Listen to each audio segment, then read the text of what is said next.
Good morning. Welcome back. Let's try that again. Good morning. Oh, so proud of y'all. I'm sure you got coffee. We have muffins and all kind of good little treats out there. Welcome back for day 2 and welcome to our online community. Again, if I haven't met you, my name is Lizzie Shakesnyder, Professional Development Manager with the Legislative Auditor's Office. It is really good to see you back. We are going to spend the entire morning talking about fiscal management. First, Barry Kelly will explore the importance of providing governing boards and other decision makers with timely, relevant, and reliable information.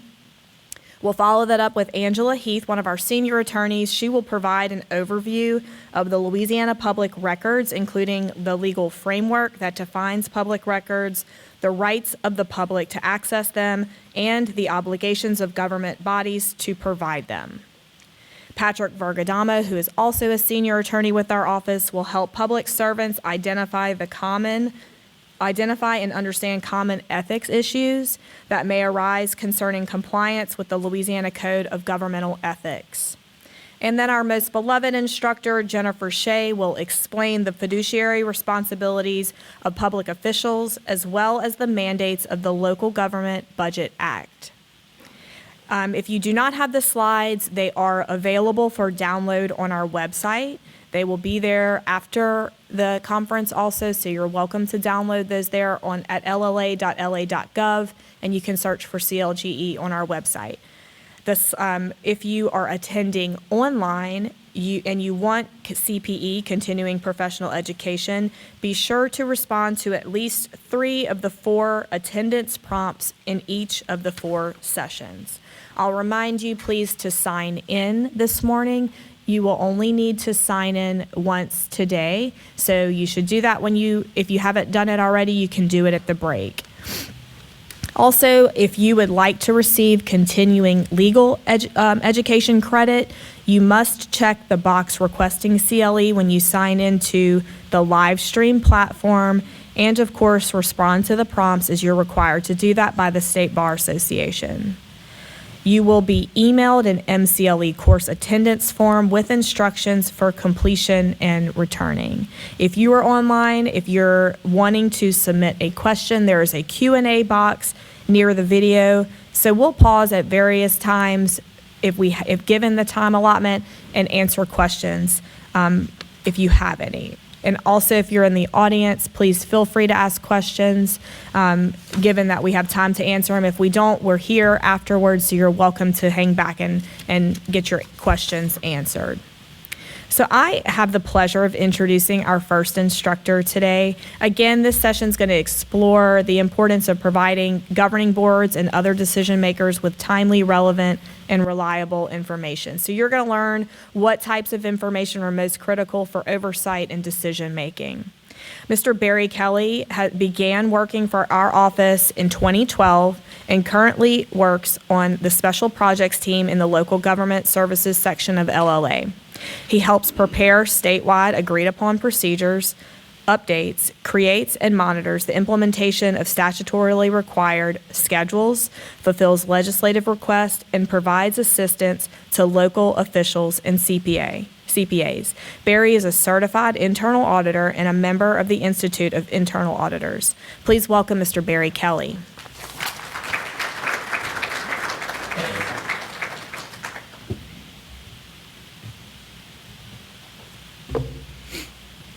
Good morning. Welcome to the second day of CLGE, and I'm honored to be your first presenter today. Today we will be discussing essential information that needs to be provided to decision makers within your entity. Before we begin today, I want to just briefly introduce you to Mike Wagasback. On this slide, you'll see a picture of our leader. He has been in this position for several years now, and since he has been in this position, we have tried to kind of rebrand our office as a friendlier legislative auditor's office, one that you feel more comfortable coming to with any questions or concerns that may arise while you are operating your organizations. To that effect, we are here today putting on this CLGE workshop, which we do twice a year, in an effort to provide local governments throughout the state with valuable resources and tools that you can take back to your organizations in an effort to improve internal controls, operations, and run more efficiently. Along those same lines, feel free to contact our office with any questions that you have. At the end of this presentation, my contact information will be there. You can contact me with any questions you may have. There's a good chance I may not have an answer for every question you have, but I can put you in contact with people within our office who are equipped with the knowledge to answer your questions. All of the staff within our office can help you in that regard. If you contact any of us, we can point you in the right direction to get you an answer to any questions you may have. We want to be your trusted advisor. Along those same lines, we have various resources that are on our website. Here you'll see some screenshots of some of the sections that may be useful to you on our website. The website is www.lla.la.gov. On these three sections that you see pictured here are some areas that may be of particular interest to you. So the Center for Local Government Excellence section of our website, in that area, you can find all of the PowerPoint presentations from previous CLGE workshops we've put on, like we are doing today. The videos are also on the website. So if there was a presentation that you saw someone give at one of these workshops that you found valuable or of particular interest to you, and you're like, I remember somebody said something about this at a workshop 2 years ago, you can go to this section of our website and you can locate that video, and you can look through it and find that information that you may need. Our legal assistance section of our website is a very useful tool that I use even. So if someone calls our office and they have a question and it's something that's more along the legal lines, I'm not an attorney, so I can't give a legal opinion or interpret the law for individuals, but the first thing that I do before I pass along those questions to our legal staff is to look at the legal section of our website. In that section, you will find a number of frequently asked question documents. Those documents cover a broad number of topics, and they are very useful. There's also a section called the previous asked questions, where our legal staff has posted some questions that they receive from entities throughout the state, and there it may actually directly answer a question that you have, because chances are if you have a question, someone else has already had that question. So if you call me, that's the first place I'm going to look, and you have the same ability to look in those areas to see if those questions are have already been answered. Also, we have a best practices section of our website. Admittedly, some of the information is a little dated, and we're working on updating it, but still there is valuable information in those sections that kind of address best practices in the financial operations of your agencies. So today's agenda, we're going to discuss important information that needs to go to the decision makers within your agencies. Specifically, we're going to talk about the importance of providing decision makers with timely, relevant, and reliable information. Those three things are very important. Timeliness is important because if you have what's true a year ago may not be true 2 weeks ago, right? So if you're giving the decision makers within your organization information that was true a year ago, it's a year old, and they base their decisions on that old information, they may not make the best decisions, right? Relevant information. In organizations, there's all kinds of information. If your leaders are trying to make a financial decision, but you provide them with customer satisfaction surveys or something, complaints you receive from constituents, that's valuable information, but it may not be relevant to the decisions that they're trying to make at that time. And reliable information. You want accurate information. That's why you all go through the process of going through job interviews and vetting candidates when you hire them to make sure you have qualified people in those positions. You also, make sure that you train your employees and have good written policies and procedures so that everyone knows what they're supposed to do, and that way you can better ensure that the documents and the information that you're providing your leadership is accurate and reliable. We're going to discuss common pitfalls such as incomplete, outdated, or overly technical reporting that hinders decision making. We're also going to discuss some best practices regarding the key information for effective oversight and decisions, and I will leave you with some resources that are available that can help you do your jobs. First, we want to talk about teamwork. Teamwork means working together across all levels of the organization. All of us have been a part of a team, whether you know it or not. If you played sports at any point in your life, basketball, football, baseball, any of those, you've been on a literal team, right? You know what it's like to be on a team. If you've been in a choir, you're on a team. If you're in a band, you're on a team. Your households are a team. You and your partner, or your wife, your husband, that's a team. I tell my children that our whole family is a team. They're 6 and 3, and I have to say they're terrible teammates. They don't do their part around the house very well, right? They leave their toys everywhere, and I tell them, it's your job to clean up your toys, right? So daddy doesn't step on them at night as I sneak to the refrigerator for a snack, right? And they don't always do that, so it makes more work for me and my wife, or I stub my toe in the middle of the night, right? So it's important that everyone on a team knows what their responsibility is and that they do it. And it's the same thing at work. You have a responsibility, your leadership has responsibilities, and everyone has to do their part in order to meet the objectives of the agency. And it's all about cooperation and communication. And that's a two-way street, right? So your staff and your middle management kind of people, it's important that they are doing the work. They are putting together, they're in the trenches. They're putting together the data. They see what's going on in everyday operations of your agencies. And they put together this information, and they have to provide it to upper management and to the board, to the council, so that they're able to make good decisions based on that good data. On the flip side, the upper management and leadership has to take heed to what the staff is telling them. It does not do any good for you to provide wonderful, accurate, timely, reliable information to leadership if they ignore it. And the reality is that, a lot of times in government, especially leadership, they have to deal with more of political pressures, right? They are elected officials, or they're appointed by elected officials, so they have concerns that may be outside of the realities of your organization that they are trying to consider, but it does them no good to ignore the realities of the situation. So you guys are working hard to put together this information, and they need to take heed to it and base their decisions not on how they feel, not on their emotions, not on political pressures that they may feel, but on the reality of what's going on within their organization. Without teamwork, even the best data and information won't lead to success. And that just goes back to what I just said. You can have the most reliable information in the world, but if it's ignored, it's no good. Your doctor can tell you have an illness, but if you refuse to get treatment for it, it's only going to get worse, right?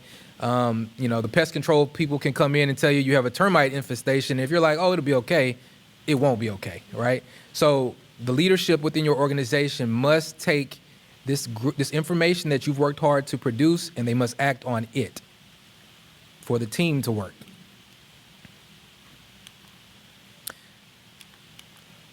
Who are the decision makers?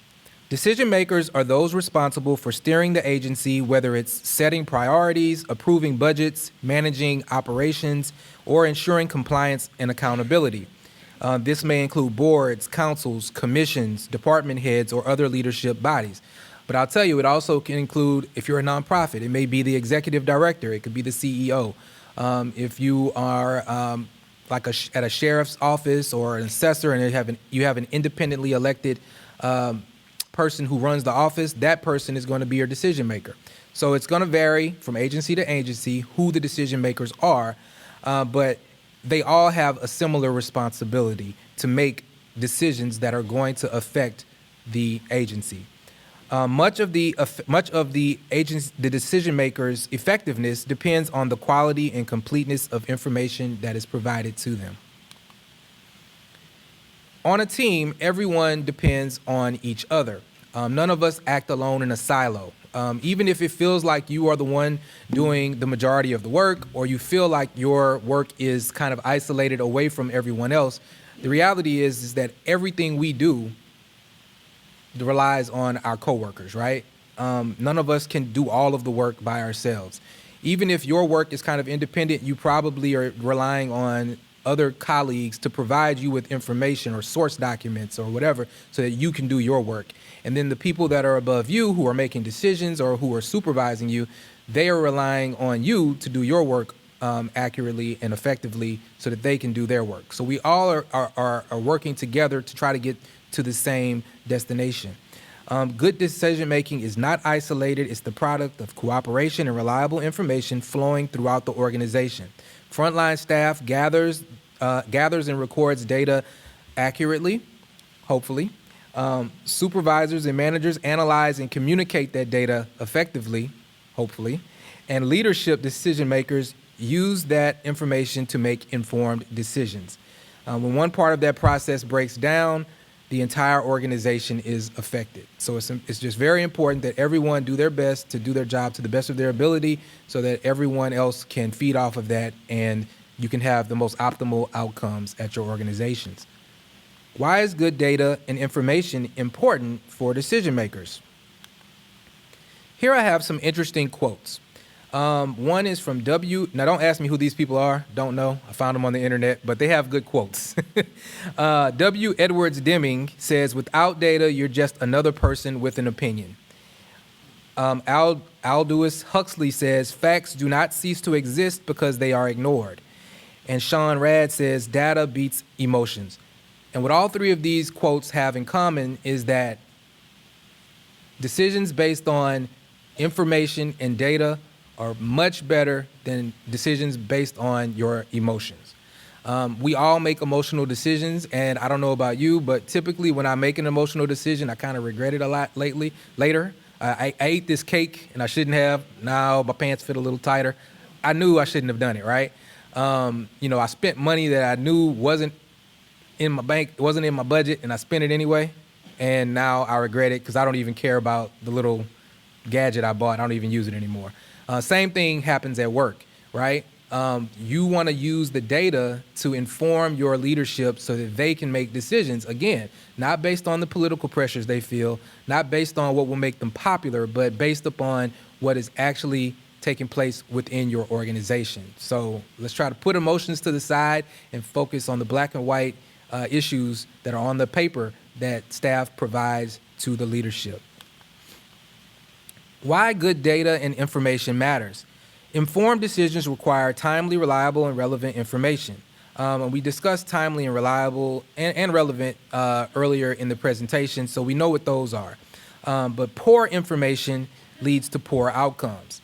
So if staff is giving information that is not useful to leadership, the leadership may have total faith in their staff. They may think they're doing a wonderful job. We trust them. They do a good job. In reality, it could be that staff and lower management is providing information that is not the best information. And they're basing their decisions on that. And the outcome there probably will not be optimal, right? So you want to make sure that good information is provided to them so that good decisions can be made and you have good outcomes. Data also builds accountability and transparency. So when leadership is able to look at numbers and they can see what's going on within the organization, has this department been spending more money than they normally do? What's going on? They can look and see. Are expenses higher in this section of our organization? Why is that? And you can go to, management or whoever is in that department to try to figure out what is going on, who's doing what. If the information that they need is not provided to them on a timely basis, they know that this particular section, whether it's the finance department or whoever, is responsible for getting us this information, and they haven't done so. So we can hold them accountable.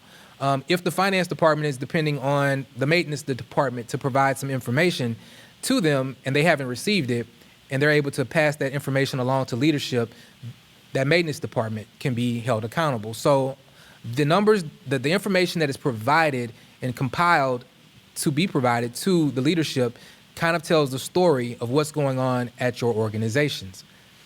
Again, most leadership are not in the trenches. They don't interact with customers on a daily basis. They don't, they're not in the break room with, staff every day, generally speaking, depending on the size of your organization. They have more higher level views of what's going on at the organization. So again, they're depending on their staff to provide them with that data so they can make decisions. Good information doesn't just support the decisions, it strengthens confidence in these decisions. And we all know that, right? I had to buy a car last year. And I needed a new car because my car was getting a little bit older. It started to have some issues, nothing major, but I could see the writing on the wall. And I have 2 little boys now. I bought this car prior to having a family, and I was like, I need something bigger. It's time to get my dad mobile. And so I started shopping around, and I was shocked by how expensive vehicles have become, even the ones that are considered budget vehicles like me. I got a Hyundai, and I thought, oh, it's going to be cheaper. It's really not that much cheaper. But anyway, I knew I wanted to get it regardless of how much money I had saved, et cetera. So I was going to make the decision. That was my emotional decision. I'm going to do it anyway. But then I looked at my bank account and kind of looked at me and my wife's finances, and I realized we can afford to do it. So when I went and bought the car, I still felt a little bit, a little bit of sticker shock, but I felt more confident in my decision because I knew I could afford it, right? And the same thing applies at an organization. When you know that you have a fund balance that is healthy, you feel more confident giving raises to your staff or making a purchase that needs to be made or upgrading equipment. When you know that revenues are steady and they're consistent and you can depend on them, or expenditures are, kind of leveled off and you're not expecting any major fluctuations in it, then you're able to make decisions as far as staffing, as far as, any kind of maintenance that may have been deferred or anything like that. You're able to make those decisions not based upon the idea, I don't like the color of the paint in the room, it's outdated, we need to update it. Solely. That may be true. You may want to update, the leadership may say this needs to be updated, the furniture is old, but if you know you have the money available to do so, it makes that decision a lot more, you feel more confident making that decision. How decision makers use the data. They use it to make informed policy and budget decisions. When they know what's going on at the agency, there may be policies that need to be implemented based on what they're finding out. We all know that things change rapidly, whether it be, economic effects that trickle down to our governments. There's been a lot of inflation is affecting all of us. It's affecting us in our personal lives as well as in our work lives. So that's one thing that everyone has to take into account. This AI revolution that we're living through right now has the ability to reduce expenditures greatly for some institutions. It also is proven to be challenging for institutions, different agencies, because you're trying to figure out how to best utilize this new technology that can seem a bit overwhelming, right? So there's all these different things, demographic changes. We all, in South Louisiana particularly, we have to worry about hurricane season every year and how that can affect revenues, the tax base. All of these things kind of affect how leadership makes decisions. And so they need to know of various, we kind of focus on financial information because we are the legislative auditor's office, but we also see where, these natural disasters occur and cause, great kind of difficulties for our agencies throughout the state. And like I said, like this AI revolution, you see these data centers coming up. Well, that's going to affect our local governments. These data centers are coming in, they're creating jobs, they're taking up a lot of land, they're using up a lot of resources, but they're also, bringing opportunity to areas of our state that may not have normally had people want to invest in them. So all of these things are changing the landscape of what your leadership has to take into account when they are making decisions, and they're going to depend upon their staff to provide them with that information. You can also decision makers also use the data that's provided to them to evaluate performance and accountability, like we discussed earlier. And they also will use it to identify risks and emerging issues. And that goes back to the whole AI, how that's going to change our economy and how we work. And, I've seen stuff like Bill Gates say that we might only have to work 4 days a week going forward, right? Well, how will that affect you? We all went through the pandemic, right? And that changed some things, right? We started working from home. I'm sure some of you still work from home, at least part-time. That is a change that is a new frontier kind of, and it poses some risk that has to be addressed. You have to have policies in place to address how and who's allowed to work from home, where you're allowed to work, what controls you have in place to make sure that people are where they're supposed to be and doing what they're supposed to do. But all of these things are going to depend upon information that's provided to the leadership. So it also goes to long-term planning. Short-term planning, long-term planning, all of it is based upon data that's provided to them. Providing financial information to the governing body and discussing critical information. So here we're going to discuss some of the information that is useful to your leadership. Again, we're accountants and auditors, so we're kind of focused on the financial side of things, but it extends past that. There's different information that different agencies are going to need. If you're a fire department, you're going to be concerned with response times and how well you're staffed, and do we need another fire station in a different area of our jurisdiction? Same thing with police officers. You're focused on response times. How is crime stats? How are they going up or down? Schools, you want your scores to go up. How is attendance? All of these are things that leadership also will want to know. But since we have such a mix of individuals here, we're going to focus on the financial information. Producing good financial information on a regular basis, interim financial reporting, will help you monitor the current fiscal position and chart your course for success. Examples of this information are your statement of net position or your balance sheet, which is going to be a snapshot of the assets, liabilities, and net position or fund balance of the entity for a given point in time, and it is used on a regular basis to gauge the general financial health of the government.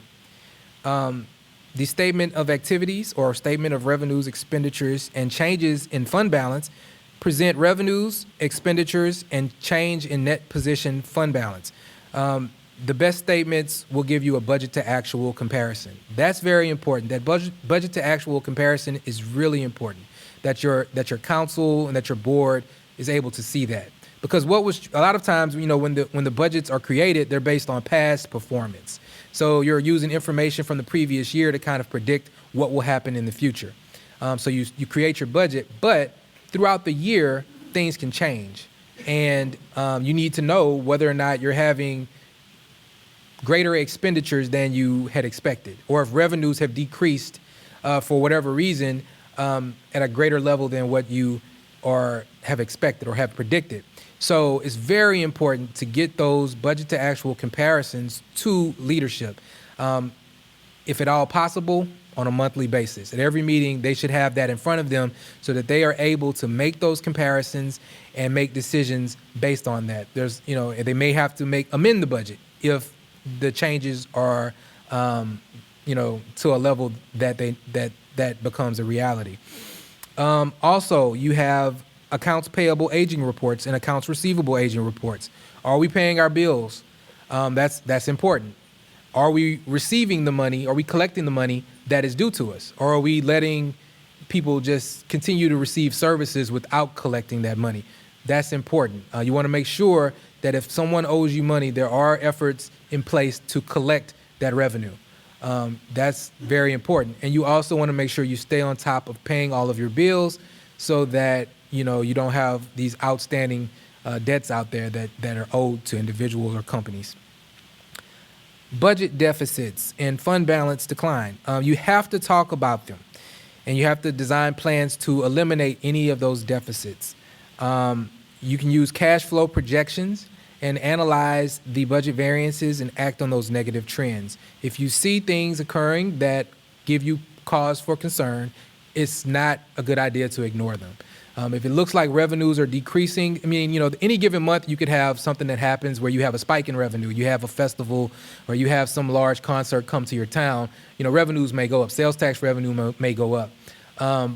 But if you see a pattern where revenues are decreasing for whatever reason, businesses going out of or leaving the area or going out of business.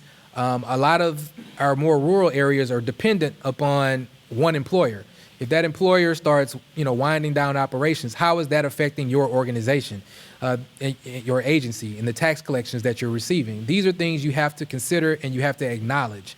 If you acknowledge these problems, you can help try to resolve those issues at the front end versus pretending like everything is okay and then 5 years down the road you're in a fiscal emergency because they weren't addressed in the earlier stages of those changes that you're seeing. Fiscal policies and procedures should give guidance in this area. To that effect, the statewide agreed upon procedures that you all have to perform on a yearly basis, if you are if you have to do an audit, submit an audit to our office. If you're in that level of revenues of $500,000 or more, you have to do the statewide agreed upon procedures. One of the procedures tests written policies and procedures. In that section, there's a long list of areas that are tested to see if your policies and procedures address certain things. A lot of it contains best practices that are relevant or related to the fiscal operations of your organization. So that's a good starting point. If you don't have these fiscal policies and procedures, a good starting point is to look at those statewide agreed upon procedures and see what's addressed there. And if there are areas that you currently don't have policies and procedures on, you can create them based on what's tested in those procedures.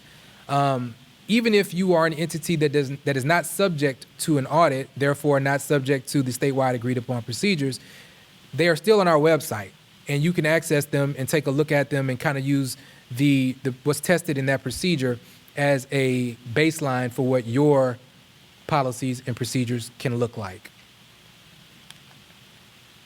You want to monitor your cash flows. Cash flows tell us a lot about the actual movement of available cash on a monthly or yearly basis. Just because you have a healthy fund balance doesn't mean you have actual liquid cash, right? That's available to cover any issues you may have. There are non-cash items that are going to be in there, and then there's restricted cash. And that restricted cash can only be spent on certain things. Unrestricted cash is where you're going to be able to have some flexibility into how you can spend that money. So it's very important to be aware of how much unrestricted cash you have at any given time, because if something occurs, just like at home, you have a emergency savings account. My air conditioning seems to go out just about every year, and it's very expensive to get things fixed and replaced.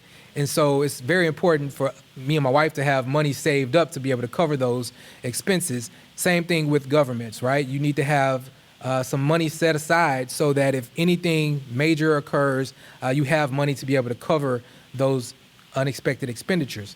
And again, there's a difference between unrestricted cash and restricted cash and the non-cash items. So it's very important that you know how much liquid cash do we have if we should ever need it. And what's very important is don't wait until the trouble hits, right? If you ignore an issue that's giving you red flags, you ignore those red flags and you just keep moving along like everything is normal or okay, that problem will only get worse. So when you start seeing any kind of financial issues within your organization, make sure that you present that information to your leadership. Make sure that they are aware of the issues and that they understand it. Sometimes we have, throughout the state, you have people who are great people who are elected to boards or mayors, and they may not have a strong background in a strong financial background. You may have to take a little extra time and explain to them exactly what's going on so that they get a really good idea of the issues that they face.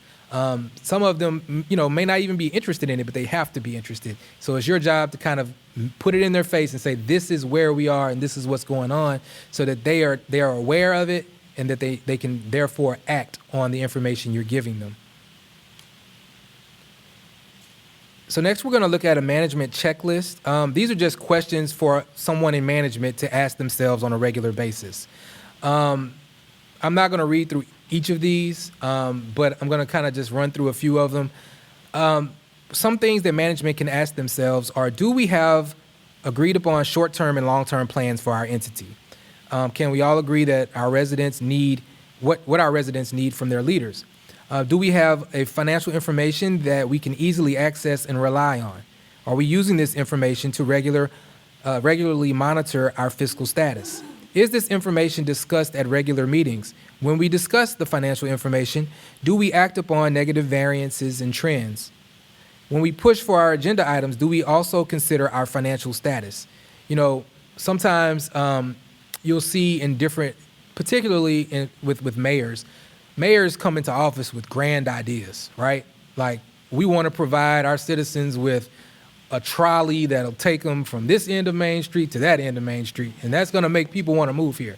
Well, if the money is not there, they don't need to buy that trolley. How nice that may be, you may not need to get a trolley, you know, when you have a population that's relatively small and you don't have the finances to do so.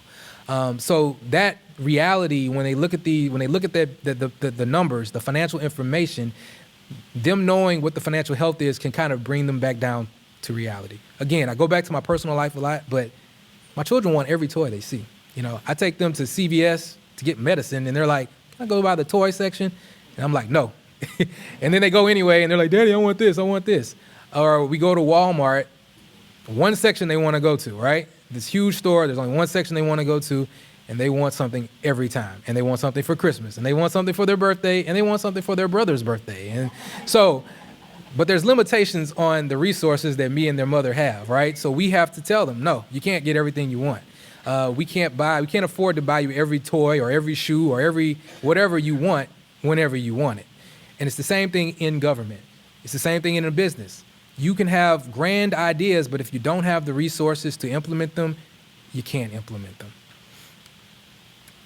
Are we consistently looking for ways to generate revenues? Are we regularly reviewing what's owed to us and aggressively collecting what is owed to us? Are we consistently looking for ways to decrease expenditures and increase the quality of services? Are we putting money away so that we can respond to emergencies and maintenance of critical infrastructure such as water? Are we increasing rates based on costs and not letting politics drive decisions? Are we funding bond reserves as required in bond covenants? And are we making progress fixing audit findings? That one I want to focus on a little bit. We have some very good agencies throughout this state who, when they receive an audit finding, it is devastating to them, right? I've heard phone calls from people who are just like, "Oh my gosh, we have a finding. This is terrible. How did we get this? We will never have this again," right? And they work hard to fix it, and sure enough, they don't have it again. There are other agencies out there who will have 20 findings and won't do anything to fix any of the 20 findings.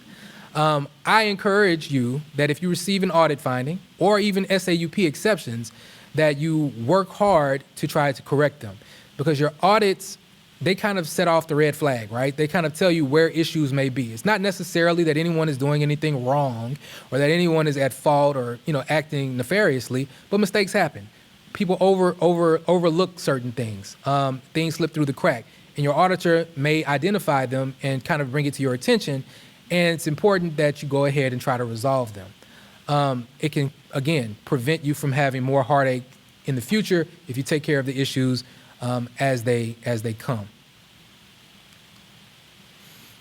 Are you talking to your auditors? There are no stupid questions, okay?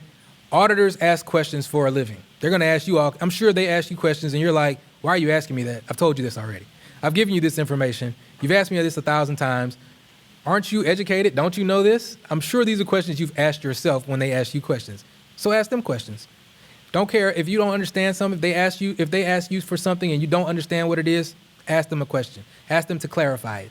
If they use an acronym and you don't know what it means, ask them to clarify it. Do not be ashamed to ask any questions of your auditor. They're there to help you and to work with you. You know, and like I said, they ask a million questions. You feel free to ask them some as well. All of the questions that we had in this management checklist are questions that you should ask yourself on a regular basis. If the answers are no to any of these questions, work together, staff, management, and board, that type of whatever leadership's in place to work together to try to change the answers to yes. Disconnects between data providers and decision makers. Here I'm going to discuss some audit findings that we have identified. We kind of look through a number of findings. I don't know if you all know this, but when your auditor submits their reports to our office, they are required to manually enter the findings, right, separately from the report. They kind of type it in and tell us what the findings are. We are able to therefore kind of compile that information amongst all the agencies and figure out what kind of findings are occurring throughout the state. We looked through those and tried to identify those findings that kind of may indicate that there is some kind of disconnect between those individuals at the staff level and the information that is provided to the decision makers within your agency. To that effect, we have these first three findings that we have listed here seem to show that there may be information that is not flowing up from the staff level to the leadership of the agency. Meetings are held, but no financial statements are prepared or reviewed. Well, obviously, if they're not being provided to the board or whoever, leadership cannot make informed decisions because staff never provided it to them, right? No budget to actual reports are shared monthly. As we discussed earlier, that's very important that they are able to see what's going on. How are we doing compared to what we budgeted? We recommend that you provide that to your leadership on a monthly basis. But that was a finding that we identified in our list of findings that auditors have submitted. The council never saw or discussed financial data. You may have people on a council that are not interested in that, right? They're more interested in the fun stuff. How are we going to have a parade? Are we going to throw a parade? We want a festival. They're not as interested in this part, but they have to be interested. They have to discuss it. When they agree to run for election and become a council person, it is now their responsibility to kind of act as a fiduciary to the constituents within their jurisdiction, their village, their town, their city. They are responsible with this taxpayer money. They have to know what's going on. They have to be able to make decisions that are in the best interest of their constituents. Information not reliable. So these are findings that seem to indicate that the information that is actually making it to the leadership may not be reliable. So an agency had accounting data that was lost due to computer failure or no backups. Well, if the accounting data is lost, obviously it's not making it to leadership, right? Transactions took place, right? But that information may not be available. And things do happen. Computer systems crash, malware gets on people's computers, things happen. But it's very important that you have backups in place. One of the statewide agreed upon procedure areas that's tested is directly addresses this disaster recovery. And one of the things that's tested is whether or not you have backups, whether or not you test whether or not those backups can be accessed if needed. All of those things are tested in that procedure. And one of the things that we look at is, again, we're in South Louisiana. You want to have backups that maybe are stored in a different state. Because if a hurricane hits and your backups are stored down the street, chances are if you're hit by a devastating storm, so will that data center, whoever's storing your data. So it's important to just have things in place that enable you to kind of transition quickly if something unexpected occurs. Bank reconciliations were skipped for months. That's an issue, right? Those bank reconciliations need to be occurring every month so that you know what's going on within your organization. Transactions are unrecorded or unsupported. Every transaction should have some support with it, right? It needs to have approvals. There need to be supporting documentation proving that these things are actually for a legitimate business purpose. These days, a lot of times, we all make purchases on Amazon or Walmart. Those are where you can get the cheapest items. But if an auditor comes into your office and is like, well, let's look at your transactions and you spent a ton of money with Amazon and there's no support, how does that auditor know that you weren't going in and doing your Christmas shopping on Amazon, right? You have to have documentation that says this was approved by whoever the approver is, the supervisor, whoever's in charge, and you need to have the receipt or the invoice, and it needs to be obvious that it's for a legitimate business purpose. Some things can be for legitimate business purposes, but they can also be for personal purposes, right? If you have toilet tissue rolls on there, there needs to be some sort of documentation saying this is toilet paper rolls for, our bathroom at the office, main office or whatever. There needs to be something that identifies it as a legitimate business purpose so that if anyone goes back and looks at this information, they're not, assuming that you're buying it for your house. Disbursements are made without proper documentation. Again, you want to make sure that all transactions are properly authorized. Not only do they need to be properly authorized, it needs to be documented.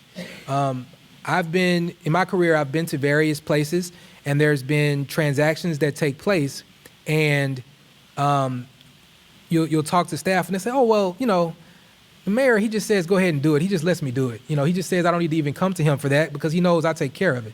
Not good enough, right? There needs to be documentation. Auditors, leadership even. If leadership looks at these documents and they're trying to figure out what's taking place, they cannot, go off of what someone said. They need to be able to see signatures, dates, to know that everything was done appropriately. And the approvals of these transactions should be something that's addressed in your policies and procedures. And it's important to adhere to those policies and procedures. Information not timely or useful. So some findings that we saw that seem to relate to this are staff is unable to produce accurate statements by the year end. Material adjustments required after the audit.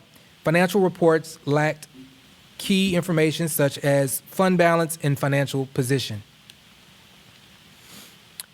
As we've discussed, bad information leads to bad outcomes. And what the audits tell us are on this screen. Now, these are findings as well, but these findings are less the diagnosis of a problem. The previous slides kind of said these are some problems we're seeing of information making it to them, to the leadership within the organization. These findings are more so decisions were made and the outcomes weren't optimal. So lack of oversight increases risk of misappropriation. So some findings that we'll see is that there are some internal control weaknesses that show that management is not properly overseeing different areas of an organization. And if there is not proper oversight, people will commit fraud. Even the best people feel pressures. I'm sure all of you have been to different conferences and seen that beautiful little triangle called the fraud triangle. And I tell people all the time, like, you can think you're a saint, and if the right pressures hit you, like I talked about these little boys of mine, love them to death. And if they ever needed, some life-saving surgery, I can't tell you what I would or wouldn't do to get them that surgery, right? And we all have individuals in our lives that we love just as much. And so even the most upstanding person who is full of integrity is capable of committing fraud. So you want to make sure you have internal controls in place, including oversight, to make sure that you can hopefully prevent any fraud from taking place, but also detect it if it does take place. Some more findings we've seen is failure to comply with laws and regulations such as the Louisiana Governmental Budget Act, the board being unable to effectively control spending, errors and irregularities that have gone undetected, and failure to comply with grant requirements or bond covenants. Delivering quality information for effective governance. So now we're going to kind of talk about best practices of how you can actually get to that point where you're providing good information to the leadership within your organization.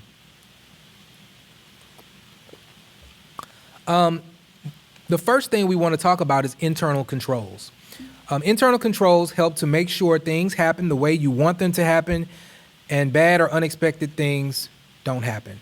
That was a quote from Dean Hennett, Director of Internal Audit at Old Dominion University. Another way to say it is I like to go back to personal life. Everybody can deal with their personal lives, right? You lock your doors at night. That's an internal control within your home. You're making sure that somebody's not walking in the door easily at night. You lock your car. You want to make sure that they have to at least work to get into your car, into your vehicle. You set the alarm. That's an internal control. It alerts you when you're not around that something's going wrong. You put cameras outside. That's a control that you have in place to see if anybody's around your home that's not supposed to be there. Within your home, you may have a safe where you put valuables. That's a control. Same thing at your organizations. You are a fiduciary of taxpayer money and assets that were purchased with those taxpayer funds. You have to put internal controls in place to make sure that you're safeguarding those assets. Not all internal controls are going to be physical controls. While it's a good idea to have those physical controls within your organization, such as cameras, locks, lock boxes, passwords, authorized individuals. All of that is very important, but it also goes to your processes. Who is responsible for making purchases? It should not be everybody within your organization. There should be designated people. Who is responsible for approving those purchases? Who reviews the documentation? What documentation must be provided when a purchase is made? All of these things are part of your internal controls and help make sure that you are safeguarding the assets that you've been entrusted with. The Institute of Internal Auditors outline what good data and communication are. Accurate communications are free from errors and distortions and are faithful to the underlying facts. Again, we want accurate data. You don't want inaccurate data. Inaccurate data leads to bad decision making. The good data and communications are objective. Objective communications are fair, impartial, and unbiased, and are the result of fair-minded and balanced assessment of all relevant facts and circumstances. Clear communications are easily understood and logical, avoiding unnecessary technical language and providing all significant and relevant information. That goes back to what I said about you may have board members or a mayor or a leadership that is really good at some of their job, right? But they may not be financial experts. So you may have to break things down for them in a more digestible way versus using acronyms that you would use with your colleagues, right? Concise communications are to the point and avoid unnecessary elaboration, superfluous detail, and redundancy and wordiness. Constructive communications are helpful to the organization and lead to improvements where needed. Complete communications lack nothing that is essential and include all significant and relevant information and observations to support recommendations and conclusions. Timely communications are opportune and expedient, depending on the significance of the issue, allowing management to take appropriate corrective action. Accounting records and documentation. So some best practices for accounting records and documentation. You want all of your accounting records and documentation to reflect integrity and reliability. Reliable and accurate documents can be had by ensuring that all records are with figures are reconciled and verified against source documents. Again, you got to keep that documentation. You can't go by word of mouth. That's not good enough. You have to have documents. Every transaction should have a document associated with it that can prove the validity of the transaction and whether or not it's for a business purpose and has it been approved and gone through the process as developed by management. Every transaction must be fully documented, like I said. Documentation should be self-explanatory. Documents should contain all necessary context, approvals, and support, requiring no verbal explanation from staff. I know as an auditor, when we go out, if you show me all of that documentation, I can piece the puzzle together myself. If I see the invoice or the receipt, the approvals, and I can see where it's been recorded, I can put that together myself. If any of those puzzle pieces are missing, I have to ask questions. And if I ask questions, a lot of times those transactions took place a long time ago And it's very hard for someone to go pinpoint, a $100 purchase that was made at Walmart. And digging for that documentation may be difficult for that individual. So being proactive and making sure that you are retaining all of this documentation on the front end really will relieve you of any headaches in the back end. Organization and accessibility. You want neat, clean, and logically organized records. You should establish a standardized filing structure, whether it's digital or physical, that is intuitive. Use clear naming conventions for folders and files. I know I'm kind of guilty of this. I save a lot of stuff on my desktop when I download it, and I'll just name it something quickly. I'll use it, and then when I go back to look for it, I'm like, oh my goodness, what did I name it? So now I'm clicking through 3 or 4, 10 Word documents. Is this the one I need? Is this the one I need? Not a good idea, right? That's not a best practice. So when you guys are putting together your filing system, make sure that you're using a consistent filing mechanism so that you can clearly identify and quickly identify the information that you need. Records should be accessible to authorized personnel. And I would say authorized personnel only, right? You don't want everyone in your organization to be able to access files. Our HR department has access to files that I will never be able to see. Same thing with other areas of our office. I'll never see some of those records because I'm not authorized to see them. And that should be the same way in your organization. There's no reason that a janitor should be able to access the financial files of the organization, right? So you want to make sure only those people who have a need to see the information or access the information are authorized to have that access. And that you have internal controls in place to prevent other people from accessing it. For instance, if you're in the accounting department, you should have a password that is unique to you as a user. There should not be a shared password that everyone uses to access these files, right? So things like that are part of your internal controls to help prevent any issues. Treat the documentation as a valuable asset. Avoid unauthorized markups, stray notes, or improper disposal. Security and control. You want to protect your documents from unauthorized access, damage, or loss. Implement strong security measures. Restrict access to those that need to have access. That limits the potential for errors, mistakes, and fraudulent activities. Retention and disposal. Retain your records per your retention policy. Maintain all records for the minimum period required by law, regulatory bodies, and your internal policy. The annual audit's value to decision makers. So no one likes being audited. Unfortunately, it is necessary. So if you change your viewpoint of what an audit is, if you look at it as more of a helpful tool for you rather than a hindrance that causes you to have to kind of step away from your normal every day-to-day work that you have to do to answer questions from this auditor and provide them with documentation. If you look at it as a tool, you'll see that the auditor is going to come in. They are an objective set of eyes that are going to look at the financials of your organization to see if there are any issues that may be present. If there are any issues that are identified and they result in a finding, do not be offended. Just be thankful that they found it when they did, and hopefully at that point you can implement processes and procedures to prevent it from occurring in the future. If no one ever looked at these things, there's a good chance that people get comfortable, right? We get comfortable in our own every day-to-day thing, and some things will slip through the cracks.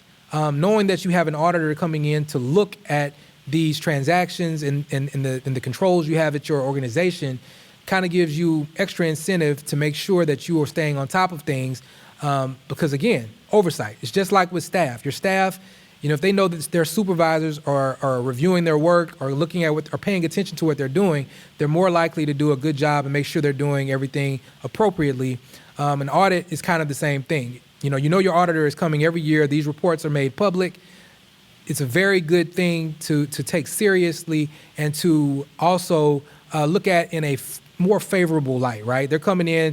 They're not there to get you or to catch you in any wrongdoing, but they are there to detect some, issues that they may identify in their testing of your transactions. Again, the audit is a business process, not a battle.